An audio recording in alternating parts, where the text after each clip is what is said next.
আসসালামু আলাইকুম, কেমন আছেন? আশা করি অনেক অনেক ভালো আছেন। আজকে আপনাদেরকে স্কার্ট প্লাজো কাটিং করে দেখাবো। তো আজকের কাটিংয়ের ভিতরে আপনারা দুইটা জিনিস অবশ্যই শিখতে পারবেন। একদম কম বহরে স্কার্ট প্লাজো কীভাবে আপনারা কাটিং করবেন। তো অবশ্যই স্কার্ট প্লাজোর কিন্তু অনেক বেশি ঘের থাকে, অনেক বেশি ঘের হলেই কিন্তু স্কার্ট প্লাজো। তাই একেবারে কম বহরে কীভাবে অনেক বড় ঘেরওয়ালা স্কার্ট প্লাজো কীভাবে আপনারা কাটিং করবেন এটাই আপনাদেরকে দেখাবো। আপনি থ্রি পিস কিনবেন তখন কিন্তু থ্রি পিসের ভিতরে কিন্তু আপনাদের সালোয়ারের জন্য কাপড় দেওয়া থাকে। তো সেখান থেকে আপনি চাচ্ছেন যে স্কার্ট প্লাজো করবেন, তো কোনোভাবেই স্কার্ট প্লাজো হচ্ছে না, একদম কাপড় শর্ট। তো তখন আপনি কি করবেন? তখন কিন্তু অবশ্যই আপনাদের হবে না তা কিন্তু নয়। আপনি যদি একটু টেকনিক খাটান, টেকনিকের বিনিময়ে কিন্তু আপনি যে কোনো বডির জন্য স্কার্ট প্লাজো অনায়াসে তৈরি করতে পারেন। তো আজকে আপনাদেরকে দেখাতে চলেছি একদম কম বহরের এবং একদম শর্ট কাপড়ের কিভাবে আপনার প্রফেশনাল হলে অনেক বেশি ঘেরালা স্কার্ট প্লাজো কাটিং করবেন। তো অবশ্যই আপনারা যখন এই সমস্যার মধ্যে পড়বেন তখন কিন্তু আপনাদের আলাদা 6 গিরা মতো কাপড় নিতে হবে। 6 গিরা 8 গিরা যাদের যেমন তেমন কাপড় নিতে হবে। এটা শুধু বেলের জন্য। তো আমি বেলের জন্য যে কাপড়টা নিয়েছি আসলে এখান থেকে এটা বেশি একটা ম্যাচিং হচ্ছে না। তো আপনারা কিন্তু এবিলিটিভাবে ম্যাচিং করে নিতে পারেন। তো আমার ততটা বেশি একটা প্রয়োজন নেই, কারণ এটা বেল, এটা দেখা যাবে না। তো নিচের ঘেরটা কিন্তু আপনাদের এটাই থাকবে। তো বেলের জন্য আপনাদেরকে অবশ্যই 6 গিরা 7 গিরা 8 গিরা এরকম কাপড় নিতে হবে। তো আজকে কিভাবে কাটিংটা করতে হবে আপনাদেরকে এটাই দেখাবো। তো প্রথমে আমি বেলটা পরে কাটিং করব। প্রথমে আমি প্লাজো স্কার্টটা আগে কাটিং করি, তারপরে আমি বেলটা কাটিং করব। তো প্রথমে আমি কাপড়টা এভাবে ওপেন করে নিব। তো ওপেন করার পরে এখানে কিন্তু অবশ্যই 1 পার্ট, 2 পার্ট, 3 পার্ট, 4 পার্ট আছে। তো যখন আমরা সাধারণ বা চোস পায়জামা যখন কাটিং করি তখন কিন্তু আমরা এ পাশে খোলা পাট রাখি। আর আমি যখন আজকে স্কার্ট প্লাজো কাটিং করব তখন কিন্তু আমাদের অবশ্যই এদিকে খোলা পাট রাখতে হবে। আমি যেদিকে দাঁড়াবো এদিকে অবশ্যই আমাদের বন্ধ পাট রাখতে হবে, আমার সামনের দিকে খোলা পাট। এভাবে আমরা যখন রাখার পরে আমরা যখন দোকান থেকে কিনে আনি তখন কিন্তু যেভাবে কাটিং করে দেয় এখানে কিন্তু অনেক বেশি কম বেশ থাকে। তো আমাদের প্রথমেই কাটিং করার শুরুতেই এই কম বেশটা কাটিং করে ফেলে দিতে হবে। তো আমি এটা কাটিং করে ফেলে দিচ্ছি। তো এরপরে আমাদেরকে কি করতে হবে? প্রথমে এখানে সেলাই মার্জিনের জন্য 1/2 ইঞ্চি মার্ক দিতে হবে সেলাই মার্জিনের জন্য। যখন আমরা স্কার্ট প্লাজো কাটিং করব তখন কিন্তু অবশ্যই বেল নিতে হয়। বেলটা আমরা কি সিস্টেমে বেল নিব এটা আপনাদেরকে অবশ্যই জানা উচিত। যে কোনো বডির জন্য যদি আপনার 50 বডি থেকে 1 কোটি বডি হয় তারপরও আপনারা বেলের জন্য 8 ইঞ্চি নেবেন। এই 8 ইঞ্চি যদি আপনি বেল নেন তাহলে প্রত্যেকটা স্কার্ট প্লাজো আপনাদের জন্য পারফেক্ট হবে। তো আমি এখানে অবশ্যই 8 ইঞ্চি বাদ দিব। এই মার্ক থেকে আমাকে 8 ইঞ্চি নিতে হবে বেলের জন্য। নেওয়ার পরে আমাকে লম্বার মাপ নিতে হবে। আমি যার জন্য কাটিং করব তার লম্বা হচ্ছে 38। আপনি যার জন্য কাটিং করবেন পারফেক্ট যেটা লম্বা আপনারা সেটাই নেবেন। আমি 38 নেওয়ার পরে আমাকে 1/2 ইঞ্চি সেলাই মার্জিনের জন্য আরেকটা মার্ক দিতে হবে, বাড়তির মার্ক। তো নেওয়ার পরে এখানে আমাকে বরাবর একটা মার্ক টেনে নিতে হবে। মার্ক টানার পরে আমাদের কোমরের মাপ নিতে হবে। বডি অনুযায়ী আমাদের কোমরের মাপ নিতে হবে। তো আমি এটা 36 থেকে 40 বডি তাদের আমি যেভাবে কাটিং করব এভাবে হুবহু কাটিং করবেন, তাদের কিন্তু অবশ্যই পারফেক্ট হবে। আর এর থেকে যদি আপনার বেশি হয় বা কম হয় তাহলে কিন্তু অবশ্যই এটা আপনাকে আগাপাছা করতে হবে মাপগুলো। তো এখান থেকে আমাকে 11.5 ইঞ্চি একটা মার্ক দিতে হবে। তো 11.5 ইঞ্চি মার্ক দেওয়ার পরে আমাকে লম্বিভাবে, এটা কিন্তু নির্দিষ্ট কোনো মাপ নেই, আপনারা এভাবে একটা মার্ক দেবেন। তো দেওয়ার পরে এখান থেকে এই মার্কটা দিলাম, এই মার্ক থেকে আমাদেরকে 2.5 ইঞ্চি এবার একটা মার্ক দিতে হবে। এই মার্ক এবং এই কোণাটা যে আছে এই কোণা এবং এই মার্ক আমাদের অ্যাঙ্গেল করে আরেকটা মার্ক দিতে হবে। ভিডিওটা আজকে আপনারা একটু মনোযোগ এবং ধৈর্য সহকারে ভিডিওটা দেখুন। আশা করি আপনাদের অনেক বেশি সুন্দর এবং পারফেক্ট হবে আপনাদের কাটিংগুলো। দেখুন আমি যে এখানে অ্যাঙ্গেল করে মার্কটা দিলাম, তো এখান থেকে কিন্তু আমাদের হাই হবে।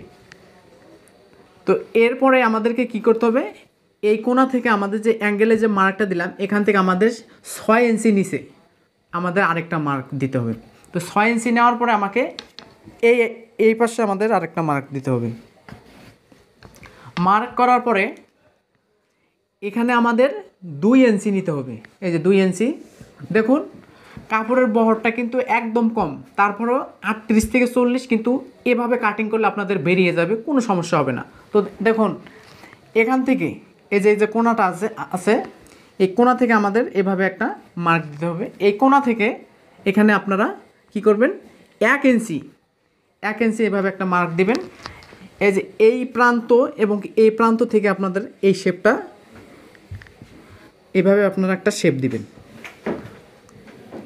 এটাকেই স্কার্ট প্লাজো হয়, এটাকেই কিন্তু স্কার্ট প্লাজো বলে। এইভাবে শেপ যেটা হবে এটাকেই স্কার্ট প্লাজো।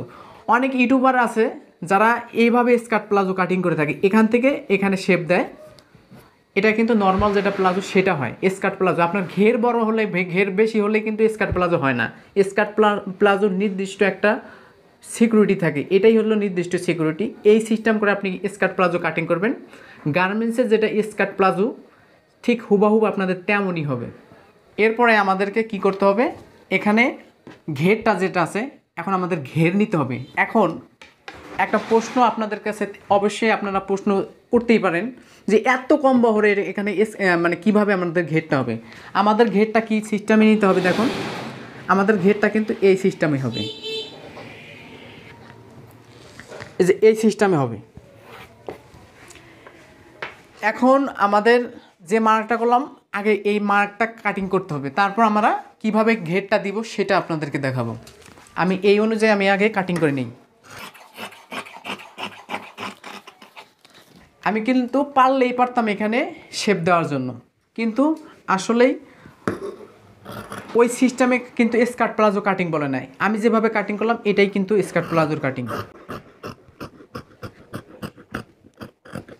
তো আমরা কাটিং করলাম, কাটিং করার পরে অবশিষ্ট যে কাপড়টা আছে এখানে কিন্তু অবশ্যই 4 পার্ট আছে। সেলাই মার্জিন এখানে 1/2 ইঞ্চি, উপর থেকে 1/2 ইঞ্চি। এই 1/2 ইঞ্চি আমাদেরকে এই 1/2 ইঞ্চি একটু উঠিয়ে দিতে হবে, যাতে সেলাই মার্জিনটা আমাদের উঠিয়ে দেওয়ার পরে আমাদের এখন রাউন্ড দিতে হবে। গোল জামার যেভাবে আমরা রাউন্ড দিয়ে থাকি ঠিক স্কার্ট প্লাজোর কিন্তু সেভাবেই রাউন্ড হবে। স্কার্ট প্লাজো কিন্তু এরকম সোজা হবে না। তো এটা আপনারা কিভাবে দিবেন, দেখুন এখান থেকে আমাদের রাউন্ডটা দিতে হবে ঠিক 7 ইঞ্চির একটা মার্ক দিব আমরা। এই মার্ক থেকে আমরা কিন্তু এখানে এই রাউন্ডটা দিব। এই সিস্টেম করে আমাদের রাউন্ড দিতে হবে। তো এখান থেকে যে আমরা রাউন্ডটা দিলাম, তো এই যে এই কোণাটা আছে এই কোণা থেকে আমাদের এই কোণাটা এভাবে একটা মার্ক দিব। এই সিস্টেম করে কাটিং করে নিতে হবে।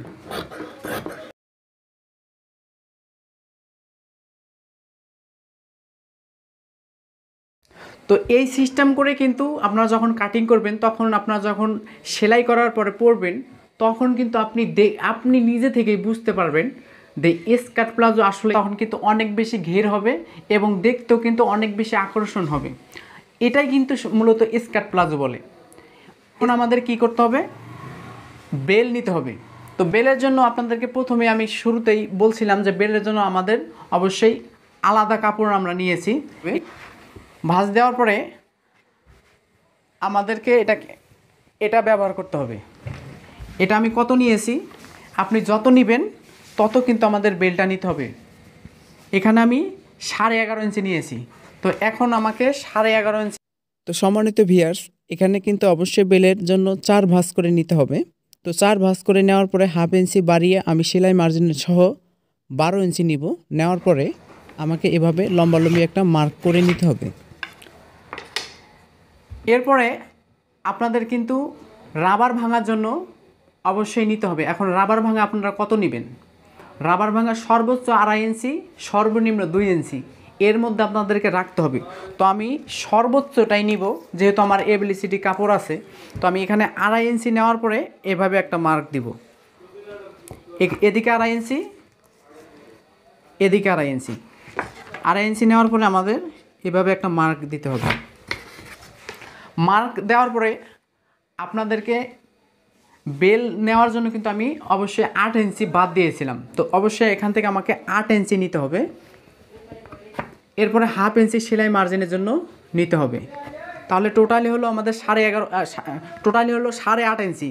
এদিকেও আমাকে 8.5 ইঞ্চি নিতে হবে।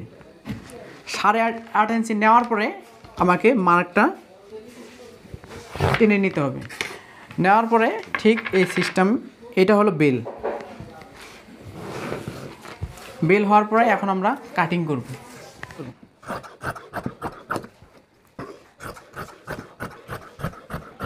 এখানে আমাদের রাবারটা হবে।